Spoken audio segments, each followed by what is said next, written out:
जय श्री राधे कृष्ण। केम छो बधा? तो आज अमे ने नव्याबा तैयार थई गया छीए हवन में जवा माटे। हवे अमे लोको निकળી રહ્યા છીએ। मारा सासूमा छे, अमे लोको अमारा कुलदेवीए जई રહ્યા છીએ। ત્યાં मारा दियर અને દેરાણી હવનમાં બેસવાના છે। તો ફૂલ ફેમિલી ગાડીમાં બેસી ગયા છીએ। હવે અમે લોકો નીકળ્યા છીએ। હવે રસ્તામાં હારી જ અમે લોકો બધા ભજીયા ખાવા ઊભા રહ્યા છીએ। તો આ વૃંદાવન સ્વીટ છે, ત્યાં આગળ અમે ભજીયા ખાઈએ છીએ। બહુ સરસ ટીકડી ભજીયા હોય છે। બધા ભજીયા ખાઈ રહ્યા છે। જો આ અમારો નક્ષરાજ છે, અમારા કાનાજીના હાથમાં પણ ભજીયું છે અને બધા ખાઈ ચૂક્યા। હવે અમે મંદિર પહોંચી ગયા છીએ। તો મંદિરમાં નવ્યાબા દર્શન કરાવે છે કાનાજીને અને આ અમારું મંદિર છે। જો કૃષ્ણ અને એના પપ્પા છે, આ મારા જમાઈ રાજા છે, અમારા સાસુમાં નીચે બેઠા છે અને મંદિરમાં દર્શન કરી રહ્યા છીએ અમે બધા। જો આ અમારા કુળદેવી છે નાગેશ્વરીમાં। જય નાગેશ્વરીમાં। અને જેને પણ આ નાગેશ્વરીમાંનું મંદિર જોયું હોય, જેને પણ દર્શન કર્યા હોય, એ લોકો પ્લીઝ મને કોમેન્ટમાં જય નાગેશ્વરી લખજો, જેથી મને ખ્યાલ આવે કે કોને કોને આ મંદિર જોયું છે। જે લોકોએ આ મંદિર ના જોયું હોય એ લોકો અહીંયા લોલાડા ગામ છે, શંખેશ્વરથી થોડુંક જ નજીક થાય છે। તો ત્યાં પ્લીઝ બધા આવજો, દર્શન કરજો।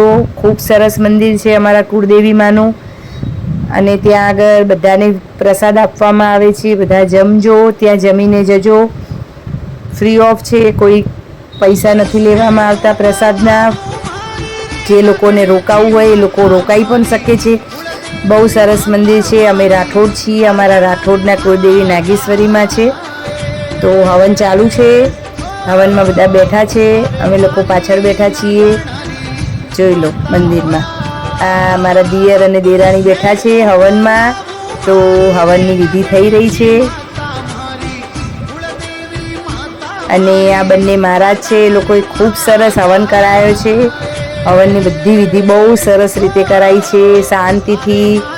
નહીં હોય તો 4 થી 5 કલાકનો હવન હતો। 9 વાગ્યાનો ચાલુ થયો હતો તો 3 વાગ્યે પત્યો છે હવન। પણ બહુ સરસ રીતે શાંતિથી વિધિસર કરાયો છે। આ બંને બામણ છે, એ લોકોએ બંને બહુ સરસ રીતે મહારાજે હવન કરાયો છે। અમને લોકોને હવનમાં ખૂબ મજા આવી છે। બધા બેઠા છે, બધા એન્જોય કરે છે। ફોટો શૂટ કર્યું છે, અમે લોકોએ ફોટા પાડ્યા છે। ફોટા બહુ બધા પાડ્યા છે બધાએ। અને હવન પણ અમારા દિયર ને દેરાણી બેઠા છે, તો એ પણ બહુ સરસ લાગી રહ્યા છે। ખૂબ ક્યુટ લાગી રહ્યા છે બંને। તૈયાર પણ બહુ સરસ થયા છે, દુલ્હા દુલ્હનની જેમ તૈયાર થઈને બેઠા છે। આ હવનની વિધિ થઈ રહી છે, હવન ચાલુ છે। અને બધા કોમેન્ટમાં પ્લીઝ જય નાગેશ્વરી માતા લખજો, જેથી ખ્યાલ આવે કે મારા બ્લોગ કોણ કોણ જોઈ રહ્યું છે। કેમ કે કોમેન્ટ કરશો તમે લોકો તો અમને ખ્યાલ આવશે કે અમે કેવો બ્લોગ નાખીએ, કેવો બ્લોગ બનાવીએ।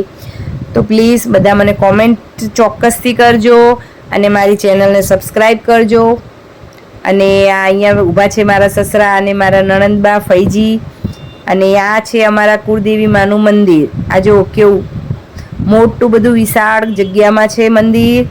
બહુ ખુલ્લી જગ્યા છે, સરસ જગ્યા છે અને બહુ મસ્ત મંદિર છે। જેને પણ ના જોયું હોય તે ચોક્કસથી વિઝિટ કરજો, આ મંદિરે દર્શન કરવા જજો। માતાજીનું અમારા કુળદેવીનું છે એટલા માટે કહું છું, એવું નહીં, પણ મંદિર સરસ છે અને રિયલીમાં માતાજીનો પણ બહુ પરચો છે, એટલા માટે કહું છું કે જજો, બધા દર્શન કરજો। ખૂબ સરસ મંદિર છે। એક બાજુ હવનની વિધિ થઈ રહી છે, એક બાજુ બધા લોકો અવર જવર કરી રહ્યા છે અને એક સાઈડ હું પોતે મિની બ્લોગ માટે થઈને નાના નાના વિડીયોની ક્લિપો લઈ રહી છું કે જેથી મારો મિની બ્લોગ તૈયાર થાય અને મારા દિયરની અને મારા દેરાણીના હવનની વિધિઓ પણ અંદર કમ્પ્લીટ રીતે સરસ રીતે બધી એડ થઈ જાય। તો આ જો વિધિ કરી રહ્યા છે, આ પ્રભુને અર્પણ કરી રહ્યા છે જળ, એવી કંઈક વિધિ છે જે વિધિ કરી રહ્યા છે મહારાજે કરાવી છે। હવે આ કંઈક માતાજીને ચૂંદડીને એવું જે અર્પણ કરવાનું છે એની પૂજા થઈ રહી છે, એની ચાંદલા વિધિ કરવામાં આવી રહી છે, જે મારા દિયર અને મારા દેરાણી બંને કરી રહ્યા છે। અને અમે લોકો બધા બાજુમાં બેઠા છીએ, આ બધી વિધિઓ જાણીએ છીએ હવન ખૂબ સરસ રીતે થયો છે અને બહુ સરસ રીતે થઈ રહ્યો છે. મસ્ત છે બધું. અને બધા મારી ચેનલને સબસ્ક્રાઈબ કરજો, કોમેન્ટ કરજો. તો અહીંયા આપણો હવન પૂરો થયો છે અને મારો મિની બ્લોગ પણ પૂરો થયો છે. બાય.